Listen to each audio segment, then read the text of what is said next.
Madayong adlaw matinians, Hulyo 20, 2024, karong adlaw. Ako si Josh Eric Jelgis.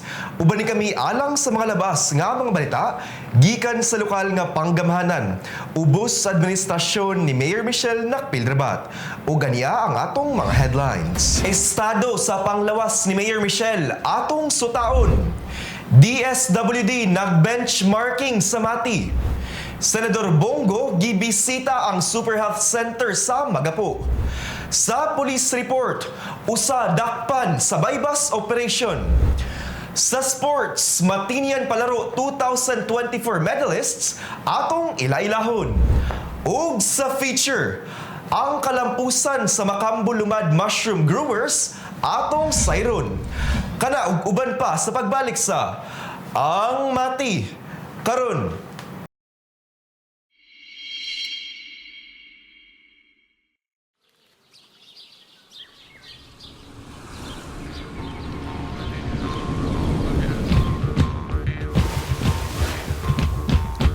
Boa noite, povo, que eu cheguei. Mais outra vez apresenta meu baianão. Povo, que eu cheguei. Mais outra. Boa noite, povo, que eu cheguei. Mais outra vez apresenta meu baianão.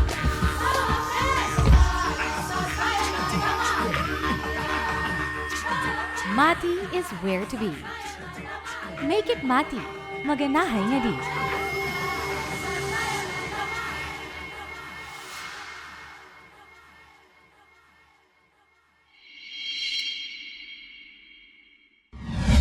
Kung may gustong isumbong nga problema sa inyong barangay, o di ka proyektong kinahanglan ninyo nga wala nga tagad, kung kamo nangitag kadangpan sa inyong soliran, i-report na kana sa Ang Mati karon. Kami gadawat sa reklamo, hangyo o bisan pa man unsang mensaheng gusto ninyong madunggan sa lokal nga panggamhanan. I-report na yan. Ipadala lamang inyong mensahe hangyo ug mulo sa atong Facebook page, City of Mati LGU, aron among masibya sa Ang Mati karon. Mamahimo usab kamong magpadala sa inyong video, mahitungod sa inyong issue. I-report na yan.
Matinians, andam ka ba panahon sa kalamidad?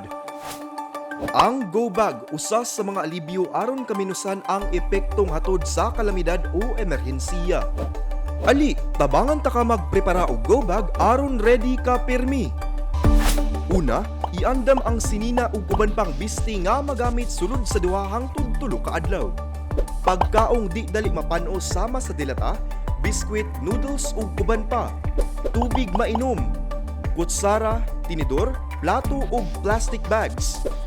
Toiletries sama sa toothbrush ug toothpaste, sanitary napkin para sa mga babae, sabon ug shampoo, hand sanitizer ug alcohol. First aid kit sama sa band-aid, mga tambal, ointment para sa mga samad, maintenance medication kung naa. Survival kit sama sa pocket knife na dunay can opener, flashlight ug posporo o lighter, ug pito. Mga gadget sama sa radyo, battery, power bank, charger ug extension cord. Human kini tanan maandam, ibutang kini sa bag na dili dali mabasa. Ang go bag ibutang sa butanganan na dali ra makita. Hinumdumi, mas luwas ang taong andam. I-ready na ang inyong mga go bags, Matinians! Kabalo ka ba? Nga otomatikong kansilado ang klase sa mga eskwelahan kung adunay bagyo, kusog nga pagulan, baha, ug kusog nga linog. Subay sa DepEd Order No. 37 Series of 2022. Otomatikong makansela ang klase gikan preschool hangtod grade 12 kung adunay na issue na tropical cyclone wind signals. 1, 2, 3, 4 o 5 gikan sa PAG-ASA o ang Philippine Atmospheric, Geophysical and Astronomical Services Administration. Gawas sa bagyo, otomatikong kanselado sab ang mga klase kung adunay gi-issue ang PAG-ASA na orange ug red rainfall warning. Mamahimo sab na magsuspende og klase ang lokal na panggamhanan tungod sa pagulan bisan og walay warning gikan sa PAG-ASA. Samtang otomatikong makansela sab ang mga klase kung adunay flood warning gikan sa PAG-ASA. Makansela o masuspende sab ang mga klase bisan og walay flood warning sa PAG-ASA kung kini gimando sa lokal na panggamhanan. Sa panahon sa linog, otomatikong makansela ang mga klase kung lapas sa intensity 5 ang gideklara sa PHIVOLCS nakakusgon sa linog. Samtang mamahimong ikansela sa lokal na panggamhanan o mga school principal ang klase kung adunay linog na baba sa intensity 5 ang kakusgon. Kini nga polisiya mausab ang ginasubay sa Commission on Higher Education CONCHED. Karon, kabalo na ka! Padayon si Mayor Michelle Nakpil-Rebat sa iyang pagpanarbaho ug pagserbisyo samtang siya nagapaayo human sa aksidente nga iyang nasinati kaniadtong Hulyo 1. Aniya ang report. Hulyo 1, 2024, nakahiagom og balik sa iyang tuo nga bukong-bukong si City of Mati Mayor Michelle Nakpil-Rebat human kini maaksidente atol sa kulminasyon sa ika-57 nga araw ng Davao Oriental nga may resulta sa daling operasyon. Sa pinakaulahing episode sa iyang online segment na magtanong kay MNR kaniadtong Hulyo 12, giklaro ni Mayor Rabat ang iyang kasamtangang kondisyon ilabi na sa epekto niini sa iyang responsibilidad isip mayora sa Dakbayan. So far healing, maganda ang healing ko and on the road to recovery, I should say. Masasabi ko na on the road to recovery. But as functions of mayor, hindi lang ako makapunta sa mga meetings. Pwede i-Zoom or lahat ng pirmahanan, lahat ng decision making sa akin pa rin. Yeah. Apan dungan sa mga pangutana ug positibong komento ang mga negatibong istorya nga mitumaw kabahin sa kasinatian sa mayora sama na lamang sa mga gaingon nga na stroke siya. Tungod niini, iyang giawhag ang publiko batok sa mga maling impormasyon nga nagkatag kabahin sa iyang panglawas. May umabot sa akin na storya na sabi na stroke daw ako. Dili. Siguro nakita na tumba, akala ni board member na stroke. Okay. Ako. But, yun nga, before saying out, making any statements, ang advice ko is verify, validate. Sa pagkakaroon, nagpabiling mapasalamaton ang mayora ilabi na sa mga doktor ug nurse sa Davao Oriental Provincial Medical Center nga daling miatiman kaniya. Matud pa ni Mayor Rabat, ang operasyon milungtad lamang sa 1 ka oras ug 30 minutos ug gidischarge dayon siya paglabay sa 4 ka adlaw. Gipasabot sab sa iyang doktor nga magkinahanglan og 8 ka semana si Mayor Rabat una tanggalon ang mga bakal sa iyang tiil, sundan sa pagtaod og cast sulod sa usahang 2 ka bulan bago sugdan ng physical therapy aron makalakaw na siya pag-usab. Ang kusog ug kaligon inubanan sa malaumon nga pagbarog ni Mayor Rabat, taliwala niini nga kaagi na himong gikamanghaan sa katawhan. Usa ka refleksyon sa determinasyon sa dakbayan sa Mati bisan unsa pa man nga pagsulay. Nagmalampuson ang gipahigayong knowledge sharing session benchmarking activity on NPCP sa City of Mati, LGU. Kauban ang DSWD Field Office 7 kaniadtong Hulyo 11. Si Jilbis Jean Patalinghog sa report. Ang DSWD Field Office 11 nagpaygayon og malampuson nga knowledge sharing session sa Negotiated Procurement Community Participation kon NPCP para sa DSWD Field Office 7 kaniadtong Hulyo 11. Ang kalihukan kabahin sa upat ka adlaw nga benchmark activity gitumong sa pagpausbaw sa pagsabot ug pagpatuman sa NPCP sa feeding program subay sa mga direktiba sa DSWD Secretary. Ang sesyon gitambungan sa mga importanteng stakeholders gikan sa duha ka field offices, lakip ang mga representante gikan sa local government units, community-based organizations ug uban pang partners. Ang gitutukan mao ang pagbayloay og epektibong mga estratehiya, paghisgot sa labing maayong mga gawi ug pagsulbad sa mga hagit nga nasugatan sa pagpatuman sa NPCP. Nagsugod ang benchmarking kaniadtong Hulyo 8 uban ang lain-laing mga site visitations, dialogues ug focus group discussions. Ang mga partisipante mibisita sa lain-laing mga lungsod sa Davao Region, lakip ang Malita sa Davao Occidental, Tagum City sa Davao del Norte, ug ang Mati City sa Davao Oriental. Kini nga mga pagbisita naghatag og higayon sa pag-obserbar sa NPCP sa mga lungsod. Gibida sa City of Mati LGU ang ilang award-winning nga mga inisyatibo, lakip ang Walang Gutom Award 2023 winning initiative, ang Maternal Mental Nutrition Recovery kon MMNR Caravan.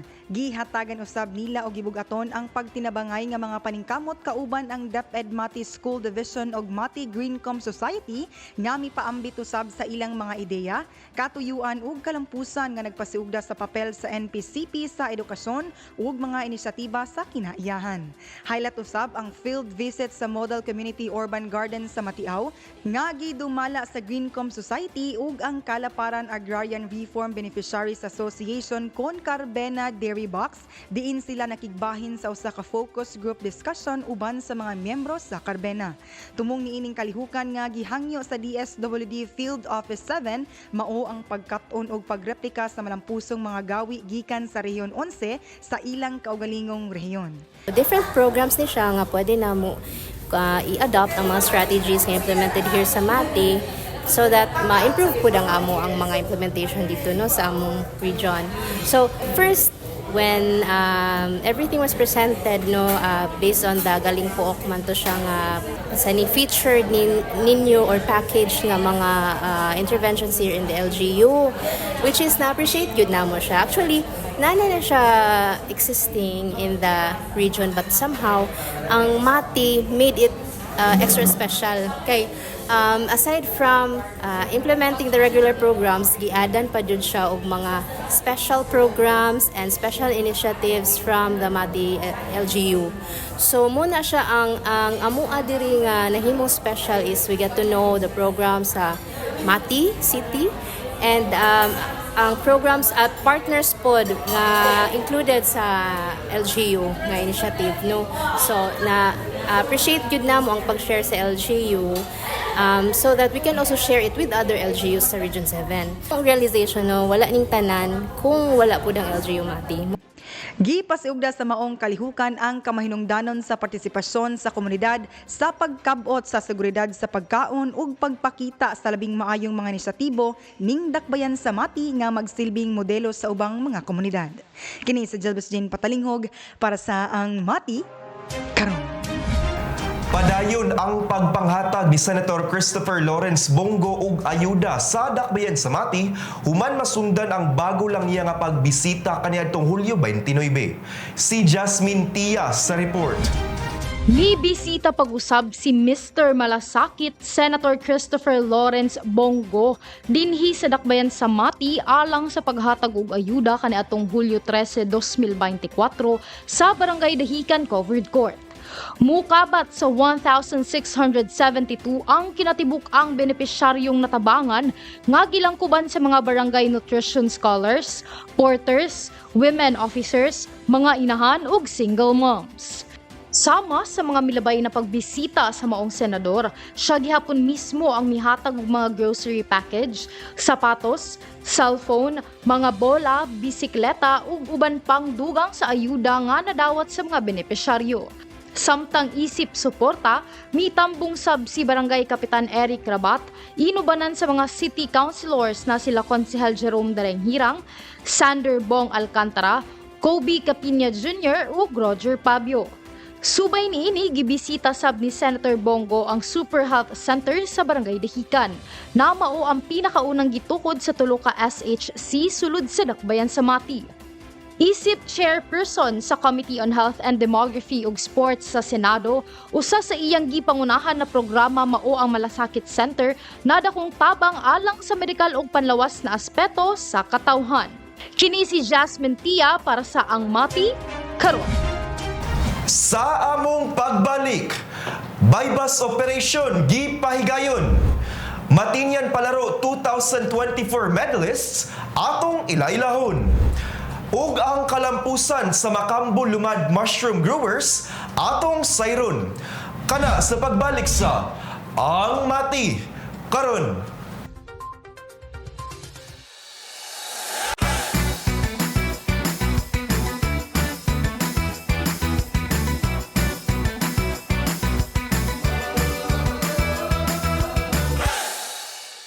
Madayaw na adlaw Matinians, sa ninawsab kita sa tong segment na Matinians on the Street. Dinhi lamang sa Ang Mati Karon. Human sa iyang pagbiya sa gabinete ni Presidente Bongbong Marcos Jr., si Vice Presidente Sara Duterte nag-atubang og mga pagsaway sa iyang off-the-cuff joke bahin sa pagka-designated survivor atul sa ikatulong State of the Nation Address kon SONA ni Presidente Ferdinand Marcos Jr. Ang designated survivor usa ka termino nga gigamit sa Estados Unidos alang sa usa ka miyembro sa gabinete nga magpabilin sa usa ka luwas nga lugar sa panahon sa mga major events sama sa State of the Union Address aron masiguro ang pagpadayon sa gobyerno kung adunay katalagman nga mupatay o makabalda sa presidente ug uban pang dagkong opisyal. Sumala sa mga misaway sa Vice Presidente, dili maayong pulong ang gibuhian ni VP Sara gumikan kay daw sama sa nanunglo kini sa tanang mga opisyal nga mutambong sa umaabot nga State of the Nation Address sa presidente. Busa alang sa atong pangutana karong semana, unsay imong opinyon sa desisyon ni Vice Presidente Sara Duterte nga dili mo tambong sa SONA. Tara, uban ni kami og atong sutaon ang tubag sa mga Matinians. Respetuhan na nako. Ay, respetuhan na to, ma'am. Kaya basta nilikay ra siya gobot. Magsakit ang dugan sa mga tao na nag-away ang mga presidente o vice presidente. Dapat dila lang mag-away para okay ang tanan. Nagpasabot kit siya ma'am na mo sukuli mo kan kumbaga ba dili siya para taganay dili siya angay sa dili siya kining kumbaga dili sila parehas ug kanang plano sa ilang dagan ilang kuan karon panahon. Unya murag dapat magakuha na lang sila, magkasundo na lang kay parehas man sila na ikuan sa kining katungdanan. Kung dili sila magkasundo, di bot pasabot, magkawatak-watak atong kuan karon sa panahon. Respeto na yung decision kay kita man ganaw kita human rights. So bali if di na to siya i-respect bali offensive na siya because namang siya rights nga di siya mo attend pero some of us will disagree pero on my opinion nga i-respect lang nato siya on sa decision niya. Ang akong opinion di ay kalang wa mo adto si Vice Sara dito kay gubikan kay naglikay siya sa mga plastic nga mga marites. Respeto lang nato ang iyang unsa iyang kuan gusto. Siguro sa ako lang ma'am no. Naglikay lang siguro ma'am para di na magka-kuan sila na sa iyang kuan ba. Naara na sa iya ha, og dili siya mo appeal kay siya man ang nagdasi ang kagalingon. Di ta makabuot niya og unsa galing yang kuan desisyon niya. Okay lang pod. ug di siya mo appeal kay wa tay mahimo. Oo. Oo. Para sa kuha, mas maayo nga dili mo tambong kay pareha na nga doon na sila yung mga graduates ni Bongbong Marcos o kanang Vice Mayor.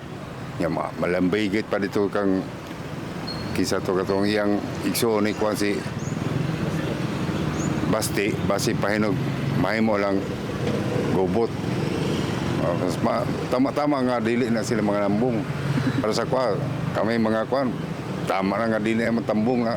Mas maayos gani magpikit ang mga tao nga wala na ng kuan. Isamo kay nang iyang pangatungdanan karon nga wala may klaro. Silag lakaw. Ug mao kana ang tubag sa Matinyans kabahin sa atong pangutana karong sa Manaha. Ubanin na usab kami sunod semana dinhi lamang sa Matinyans on the Street. Ako si Jelbis Jean Patalinghog, Amping.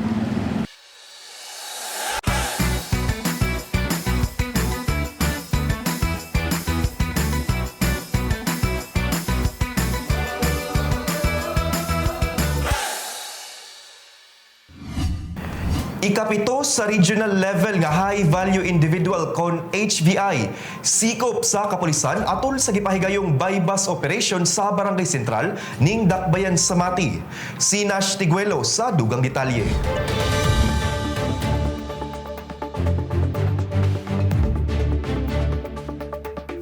Dakpan sa kapulisan ang gilang alias Doraemon nga ikapito sa listahan sa regional level nga high value individual atol sa gipahigayong bypass operation kaniadtong Hulyo 11 didto sa Belsonda, Barangay Sentral ning Dakbayan sa Mati. Kauban ang Mati PNP ug Philippine Drug Enforcement Agency sa Davao Oriental, daling nadakpan ang suspect nga napalitan og gidudahang shabu atol sa bypass operation.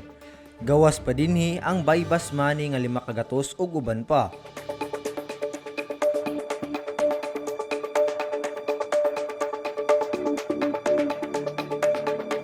Si alias Doraemon, 23 anyos ug residente sa Purok Malinawon 1, Kalagundian, Barangay Sentral ning Dakbayan sa Mati. Ang mga butang nga nasakmit anana sa kustodiya sa kapulisan alang sa tukmang disposisyon. Pasakaan og kasong paglapas sa Republic Act 9165 kon Comprehensive Dangerous Drug Act of 2002 ang dinakpan. Samtang mapasalmaton usabang kapulisan sa padayong aktibong partisipasyon ug suporta sa komunidad sa anti-illegal drugs ug anti-criminality campaign alang sa kalinaw ug kahapsay sa syudad sa Mati. Kini si Nash Tiguelo para sa Ang Mati karon. 3 ka bulawan, 3 ka silver ug 3 ka bronze medals ang nadaugan sa 8 ka matinyang atleta nga misalmot sa palarong pambansa 2024 sa Dakbayan sa Sugbo. Ato silang ilailahon sa report ni Peter Jan Buencamino.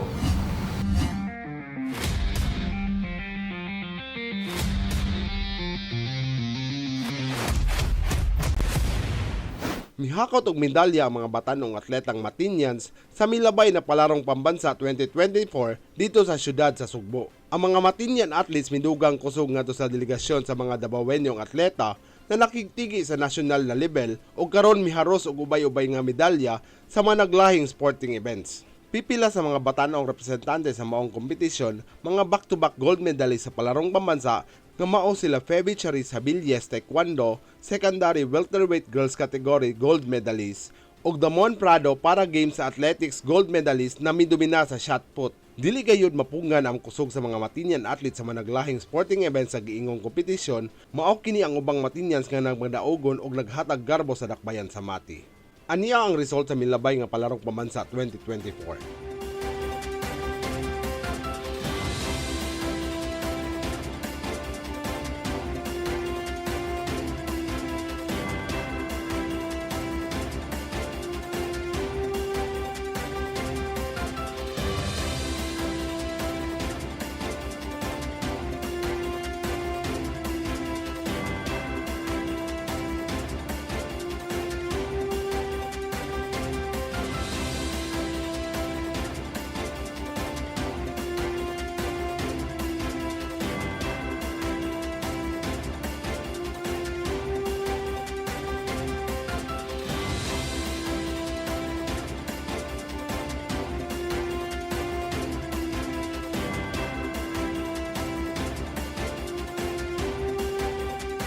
Samtang ang DepEd Region 11 nagipanguluhan ni Regional Director Dr. Alan G. Parnaso nihatag og cash incentive sa mga Dabawenyong atleta nga nakakuha og bulawang medalya, makadawat og 25,000 pesos nga incentive, og 5,000 pesos sa naka-silver, og 3,000 sa naka-bronze medal, ug dugang 5,000 pesos sa mga atletang mo-break og mga record sa palarong pambansa.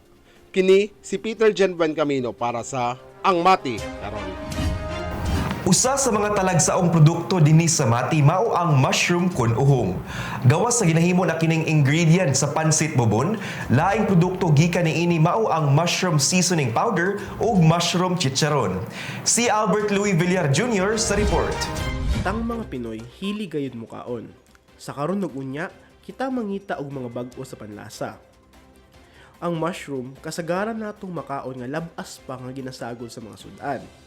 Apan aduna pa di ay laing lamian nga produkto ang magama ini. Sama sa chicharon og seasoning powder nga lami og masustansya. Tara mga ka-EMK, atong ilailahon ang mga lumad nga nagdasi gayud sa pagpatubo ining mga lamian tanom. Ako dahil si Galileo Espinosa Jr. Ako ang corporate secretary at sa among sa association nga Makambulindog People's Organization. Sila ginangkuban sa mga lumad nga mag-uuma o residente sa Barangay Makambol ning Dakbayan.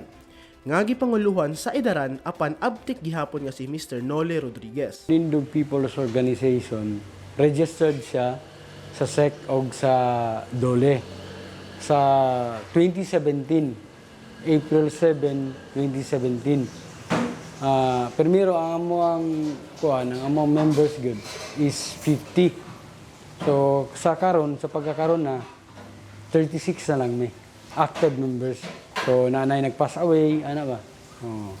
So nanami sa mga 6 years ang association, People's Organization. So among chairman si Noli Rodriguez na-organize siya through sa community effort. Niabot ang panahon na kailangan mag-create organization. Kaya nagsugod manggod ang Makambulindog People's Organization through sa DENR. In GP siya, kaning sa reforestation project. So, moto, natukod mi. Nagmalang puso ng ilang asosasyon tungod sa pagdumalang tinarong o tumang pagsabot. Idubanan pa kini sa tabang ni Mayor Michelle Nakpilrabat nga nakig-uban sa Department of Labor and Employment para sila masuportahan. Ang formula yun is naagi ng management and transparency. So para masustain ang grupo, para karon almost 7 years na mi, keep it up gyapon mi sa amo ang kwan.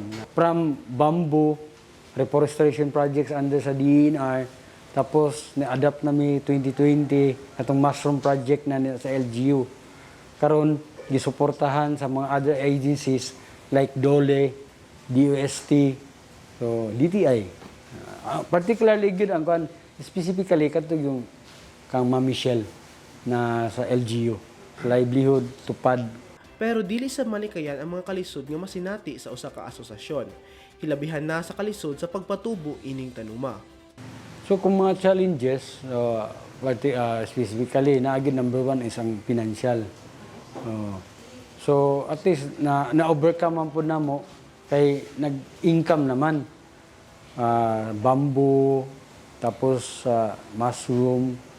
Pero mga challenges good. First sa among pagkuhan katong ang financial ug niagi mi og calamity katong share line.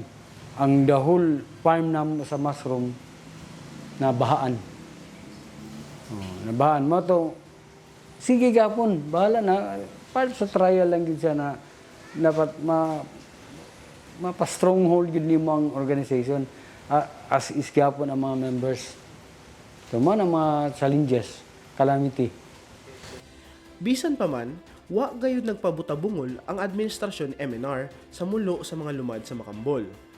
Sa karon nagpasalamat mi ang DOLE nga nianhigid sila with the open arm na tabangan ang organization kay lagi nagkuha na itong niagi na share line. So through the help sa DOLE, gi-collaborate dito sa city, sa city livelihood program ni Mayor. So, moto, ingani karon na dili lang DOLE, DOST. Kanita na ng mga materials na makita nato. kuan ni kadtong mga grant gikan sa mga kuan ahensya sa gobyerno. Ang mayor ang kuan gyud sa naga-provide siya para sa unsa maila ang city, unsa ang himuon sa city dito sa community. So makita gyud. ug sa kasamtangan nagbunga na ang ilahang mga pagpaningkamot. So problema ka unsawang pag-market sa imuhang product. So kung nag-start lang mi og katong mga chicharon usa katong fresh mushroom, so dili siya kailangan gyud ka og mga facilities na mo-sustain ang imuhang product. So pasalamat mi number 1 kay Mayor.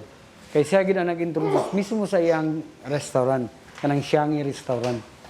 Kami ang nag-provide po diha og mga powder o nga kanang mushroom powder o kanang spicy seasoning.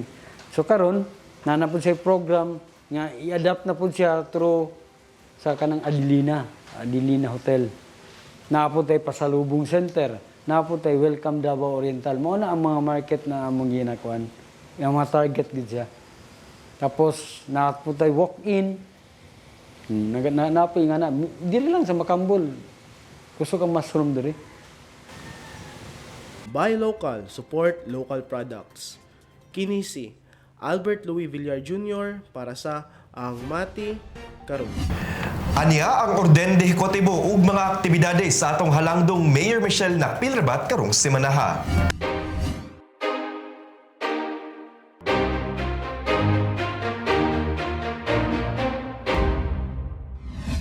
Ug mao kana ang atong mga pinakaulahing balita gikan sa City of Mati, LGU. Ako si Josh Eric Jelgis. Uban ni kami sunod semana matag Sabado diri lang sa Ang Mati Karon. Atong kanunay hinumduman nga magmakusganon, magmatinabangon ug magmahigugmaon matag adlaw.